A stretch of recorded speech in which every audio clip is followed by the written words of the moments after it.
খিদে পেয়েছে কি? কথা বলে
হ্যাঁ, আগে পূজাটা সেরে নিই, তারপর তোমার চোখের বাঁধো দিয়ে আবার ঘরকে নিয়ে যাবো, ঠিক আছে?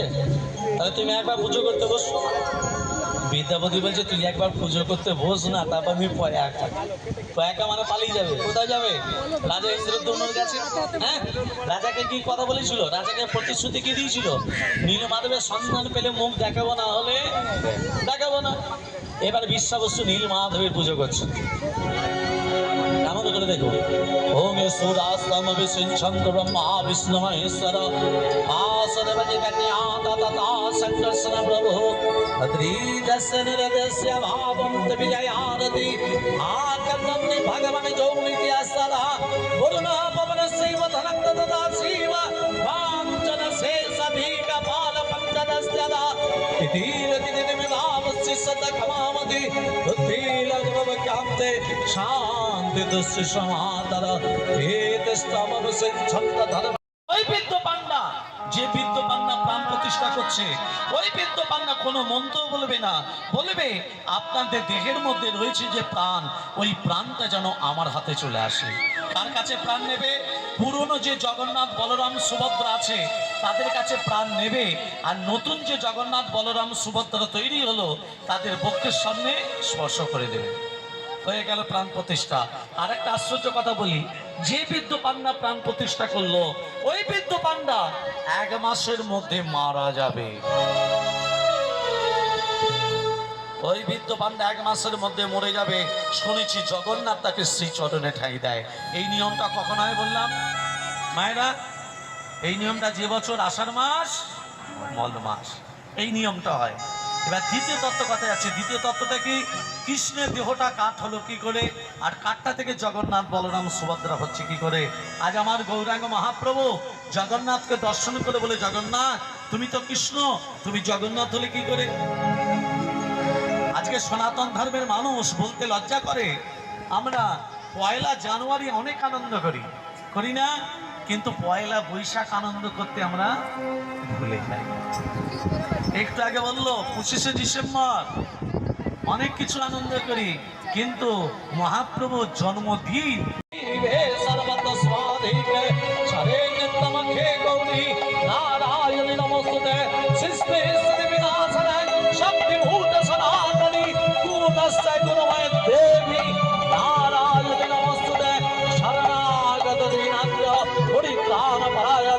সর্বশাস্ত্র হরে দেবী নারায়ণ নমস্তুতে। ওম দেবতাঙ্গনিকাক্ষে সর্বযজ্ঞেশ্বর হরি তস্মিन् তুষ্ট জগৎতুষ্টায় প্রভৃতের নিদান জগৎ ইয়া সংগ্রামিতাং কর্ম জ্ঞানদা প্রয়ানতা সংগ্রাম ভবতি তৎসর্বং হরির নামঃ কীর্তনাৎ উচ্ছাতি গুচ্ছভক্তিত্বং তন্বিহান স্রাবিতাং জগৎ সিদ্ধিম মুক্তি দেবী তৎপ্রসাদস্তেশ্বরী।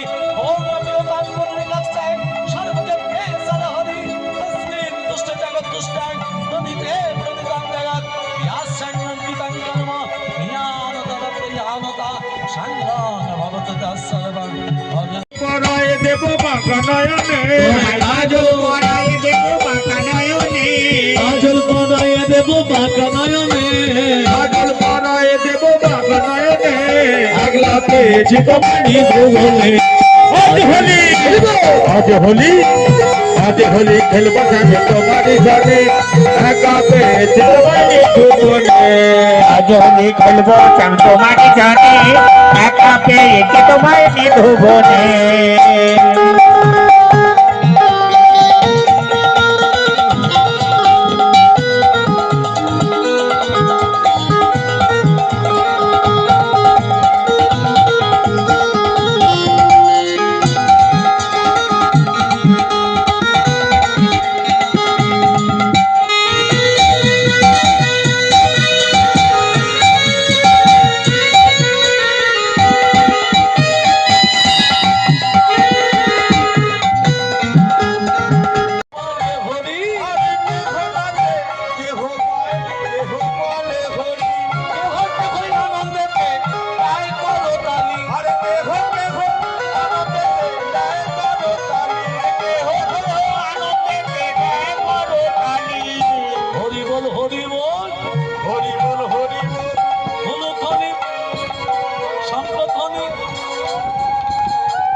আচ্ছা, মায়েরা যদি হলুদ ধরে শঙ্করধ্বনি দেয়, বাবারা চুপচাপ বসে থাকবে না?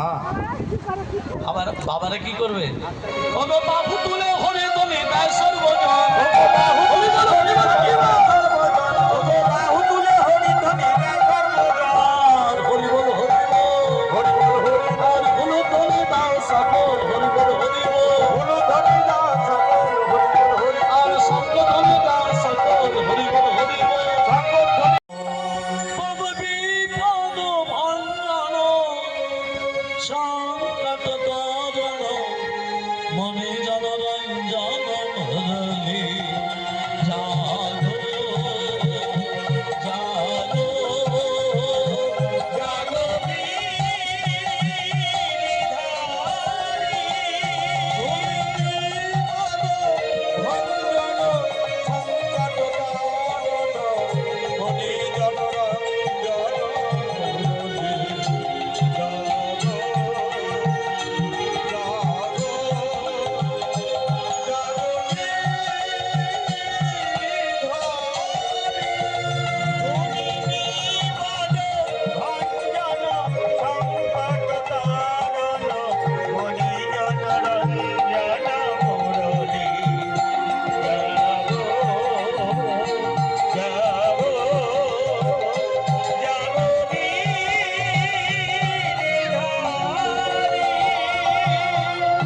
জয় গো নারায়ণ, জয় গো নারায়ণ, জয় গো নারায়ণ।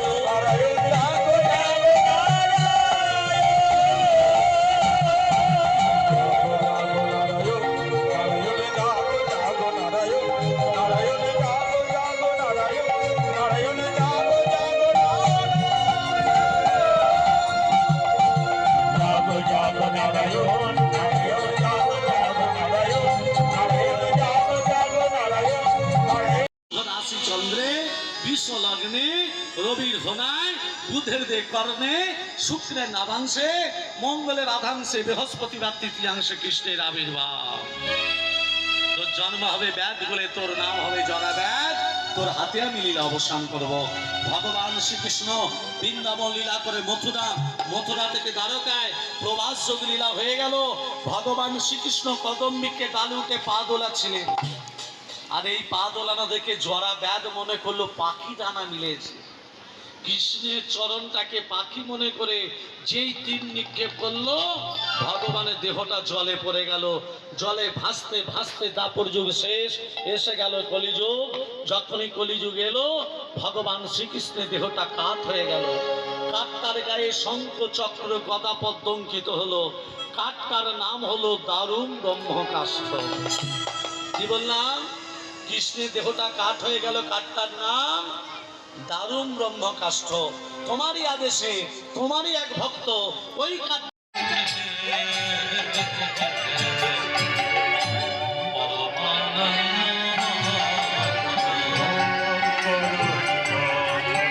আয় শানু